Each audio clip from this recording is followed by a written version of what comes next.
Sebenarnya kalau kita menyukai pentas seni wayang kulit ya, Iya. kesenian asli orang Jawa, Oke. tentang Semar itu hampir mirip-mirip benar, Mas. Hampir mirip-mirip benar. Jadi intinya Semar itu sebenarnya bukan bangsa manusia ya, Mas. Semar itu bukan dari bangsa manusia, melainkan dari bangsa dewa atau kedewaan. Dewa itu kalau istilah awamnya kan juga disebut sebagai nabi ya. Jadi Semar itu ya termasuk nabi. Nabi yang asli Jawa. Namun Semar ini tidak bisa disebut nabi, Mas. Semar ini tidak bisa disebut nabi karena apa? Karena dia turun ke dunia itu bukan untuk menyampaikan kebenaran. Beda kalau nabi itu diturunkan ke dunia kan untuk menyampaikan kebenaran Tuhan. Tapi Semar tidak. Semar diturunkan ke dunia itu untuk melindungi Jawa. Bukan menyampaikan kebenaran Tuhan kepada orang Jawa, bukan, tapi untuk melindungi Jawa. Bukan orang ya, tapi Jawa. Untuk melindungi Jawa. Sebab itu Semar lebih lebih coroannya apa ya, cenderung apa ya, lebih cenderung disebut sebagai dangyang. Iya, dangyang. Dangyang ini maksudnya pelindung loh, Mas, pelindung Jawa. Jadi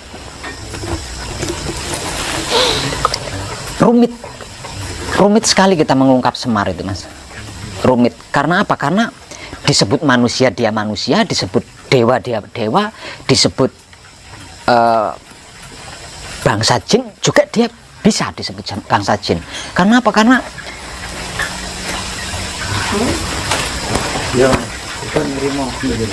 waduh, piye ya? Rumit, Mas, rumit banget. Disebut Manusia bukan. ya bukan, Jin juga bukan. bukan, dewa juga bukan, walaupun dia seorang dewa. Iya, betul. Jadi Semar itu sesungguhnya adalah rajanya dewa, Mas. Aslinya dia raja dewa. Berarti sosok, Pak. Ya. Sosok beliau. Sosok. Tapi dia bisa tinggal dimanapun, Mas. Dia bisa tinggal di partikel manapun. Dia bisa tinggal di dimensi manapun. Jadi mengungkap Semar itu sama dengan mengungkap Tuhan, man. Rumitnya maksudnya, Semar bukan Tuhan, tapi mengungkap Semar itu sama rumitnya dengan mengungkap Tuhan. Berarti gini, Pak, intinya kalau sosok Semar itu merupakan sosok wujud, berarti dia itu beranak dan diperanakan juga. Tidak. Makanya saya katakan mengungkap Semar mirip-mirip dengan mengungkap kerumitan Tuhan, Mas. Semar tidak beristri, tidak beranak, enggak. Tapi wujud. Namun di dalam kisahnya, di dalam kisah perjalanannya, Semar itu memiliki pendamping. Ya, memiliki pendamping 3, yang paling dominan itu 3 ya. Dan itu seperti yang digambarkan di pewayangan itu, tapi sesungguhnya 3 itu bukan anaknya Semar, bukan. Salah satu contoh, salah satunya ada yang tercipta dari ayang-ayangnya Semar itu sendiri kan. Salah satunya seperti itu. Saya tidak punya keberanian untuk mengungkap detailnya Semar. Siap. Karena apa? Karena mengungkap Semar berarti satu, mengungkap asal usul Pulau Jawa, satu.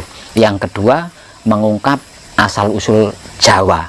Yang ketiga, mengungkap kegaiban Tuhan. Nah, tapi nyata, Mas, gitu loh. Ini nyata. Namun kenyataannya itu ini hanya dapat diperoleh oleh orang Jawa yang tidak lupa Jawanya, satu. Nah, terus juga bisa diperoleh oleh para tamu yang tidak menghormati Jawa atau orang Jawa yang lupa Jawanya, yang bisa membuktikan wujud Semar. Satu misal contoh, ada tamu yang merongrong Jawa. Iya. Nah, ini entah kapan waktunya dia akan bertemu dengan Semar untuk mendapatkan hukumannya. Artinya bertemu Semar kan, karena untuk mendapatkan hukuman dari Semar. Gitu. Seperti itu. Begitu juga orang Jawa.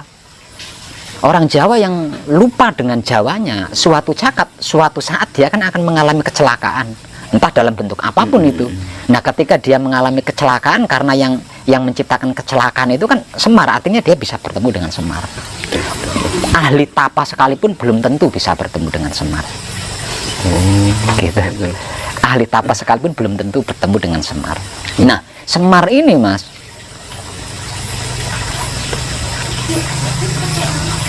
mungkin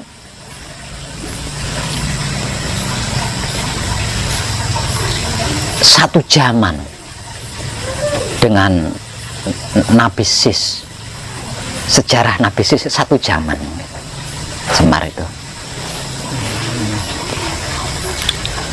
Terus gini Pak Web, akhir-akhir ini kan banyak orang itu yang mengaku dia itu titisannya Semar juga, terus muridnya Semar, dapat ilmu warisan dari yang Semar, cucunya Semar, pokoknya banyak lagi lah yang mereka itu sebenarnya.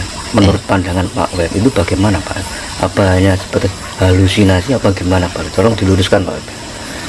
Kalau menurut saya sih gini ya, apa namanya, mungkin itu sebuah pencapaian spiritual, Mas, ya. Itu sebuah pencapaian spiritual. Mungkin yang mereka maksud itu adalah apa namanya, keadaan yang seperti Semar mungkin. Jadi bukan mendapat warisan dari Semar, mendapat warisan ilmu dari Semar atau titisan Semar, itu bukan. Jadi Semar itu kan dia menguasai seluruh partikel ya, partikel, seluruh dimensi, terutama tentang dimensi-dimensi spiritual. Nah, spiritual itu kan memiliki beberapa tahapan dimensi, Mas. Nah, ini bergantung dari pencapaian si pelaku spiritual itu. Lah, kalau spiritualnya itu benar-benar murni, bisa berhadapan dengan Semar di setiap dimensinya. Tapi dengan apa namanya, katakanlah dengan energi yang berbeda-beda gitu. Dengan energi yang berbeda-beda. Terus ini Pak Beb, sejatinya ilmu Semar itu ada apa enggak Pak? Ada. Ada. Ya, ada. Dan itulah yang disebut-sebut sebagai ilmu kadewatan. Ya, ilmu kadewatan berarti ilmunya Sang Hyang Semar atau Semar. Nah, Semar itu sendiri memiliki beberapa julukan, Mas. Ada yang sebagai Sang Hyang Ismoyo, ada yang sebagai Sang Hyang Ismoyo Jati, ada yang sebagai Sang Hyang Ismoyo, ada yang sebagai Ismoyo, ada yang sebagai Sang Hyang Semar, ada yang sebagai Semar. Nah, ini ranahnya beda-beda. Tapi orangnya satu. Orangnya satu. Iya, orangnya satu, tapi ranahnya beda-beda. Kalau satu balon itu Semar apa enggak Pak? Semar, Eyang Sabdo Palon Noyo Genggong, dua ya, dua. Kebanyakan orang mengartikan Sabdo Palon Noyo Genggong itu satu ya, tapi sebenarnya dua itu. Dua sosok. Iya, dua sosok. Lah, Sabdo Palon Noyo Genggong ini antara Bagong karo Gareng, antara Bagong sama Gareng. Kalau digambarkan di dalam pewayangan, bukan Semar, beda. Soalnya gini Bapak, benar Bapak ya. Soalnya kan ada orang yang juga mengatakan bahwa sosok Semar sama Eyang Sabdo Palon itu kan satu sosok. Mm-mm. Tapi menurut Pak Web kan beda. Tidak, beda, beda. Jadi kalau di dalam pewayangan, Gareng karo Bagong kan anaknya Semar, itu di pewayangan. Tapi sesungguhnya Bagong sama Gareng itu bukan anaknya Semar, bukan. Lah, Bagong sama Gareng inilah Sabdo Palon Noyo Genggong.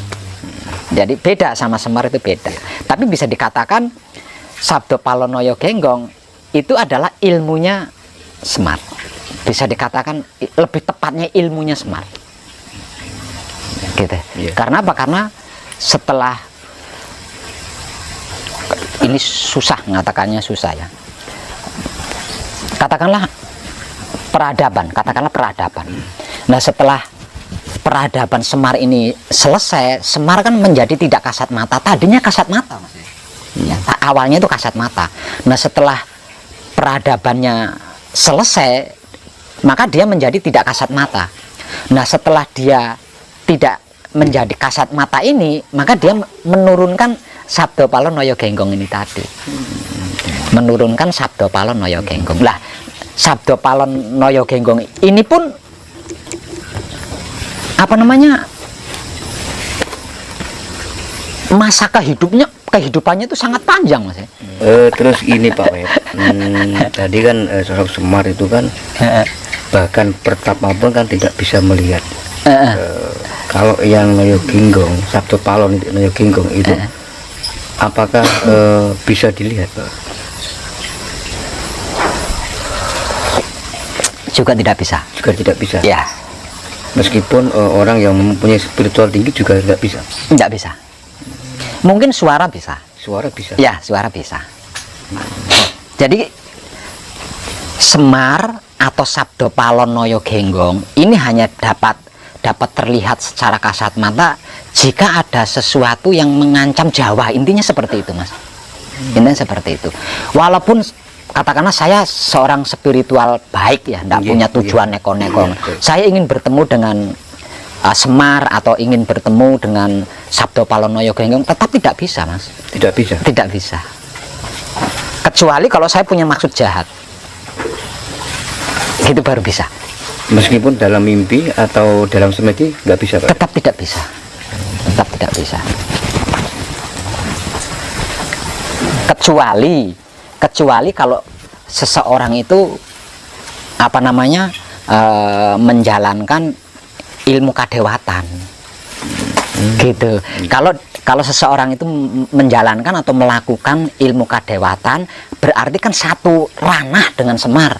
Betul. Satu ranah dengan Sabdo Palon Noyo Genggong. Nah, bisa. Kalau beda ranah enggak bisa. Uniknya kan yang ngono. Lah, rahasia Jawa itu ada di situ, Mas. Gitu loh. Tapi suatu saat akan terungkap, Mas ya. Pasti, Pak ya? Iya, pasti. Akan terungkap. Jadi rahasia Jawa itu ada di Semar atau Sabdo Palon Noyo Genggong, adanya di situ. Kalau dalam istilah Jawanya wadine wong Jawa kuwi ana ning Semar karo Sabdo Palon Noyo Genggong. Adanya di situ. Setara itu, Mas, setara, hanya beda. Corang beda apa? Beda tuh dikatakan tugas juga bukan ya. Jadi kalau Semar itu kan yang dipayungi, katakanlah yang dilindungi, gitu. Yang dilindungi kan Pulau Jawa dengan orang Jawa. Ini tanpa kecuali, tidak peduli itu raja atau bukan. Itu Semar. Nah, kalau Sabdo Palon Noyo Genggong itu hanya melindungi raja-raja. Bedanin kan tok.